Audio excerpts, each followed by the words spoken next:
Les grèves interprofessionnelles qui font rage depuis le 5 décembre risquent de perdurer pour différentes raisons. Car il y a dans cette mobilisation bien plus qu'un simple refus d'une nouvelle réforme des retraites.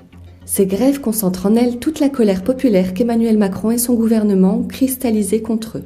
Cette réforme des retraites prétend aller vers plus de pérennité car à en croire le gouvernement, le déficit actuel du régime des retraites serait tout bonnement insupportable. Mais ce déficit a en réalité été creusé par ce même gouvernement qui a réduit les cotisations pour offrir soi-disant du pouvoir d'achat aux Français. En réalité, le gouvernement fait les poches du système des retraites et prétend maintenant en tirer un prétexte pour imposer sa propre réforme. L'autre argument est celui de l'égalité. En supprimant les régimes spéciaux, on rendrait le système des retraites plus lisible et plus juste. Au-delà de la pénibilité de certains emplois, il ne faut pas oublier que certains régimes de retraite, qui semblent en apparence avantageux, sont parfois la contrepartie de rémunérations salariales plus faibles. Ainsi, la véritable égalité est bien souvent obtenue par une inégalité apparente. Selon Jacques Sapir, cette contestation est aussi la manifestation d'une immense colère sociale qui monte des tréfonds du pays et qui agrège bon nombre de catégories socio-professionnelles. Les directions syndicales le sentent et font tout pour garder le contrôle sur ce mouvement.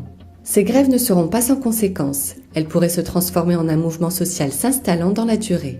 1 an après le début de la crise des Gilets jaunes, et alors que cette dernière est loin d'être terminée, s'ouvre sans doute l'année 2 de la contestation politico-sociale de l'ère Macron.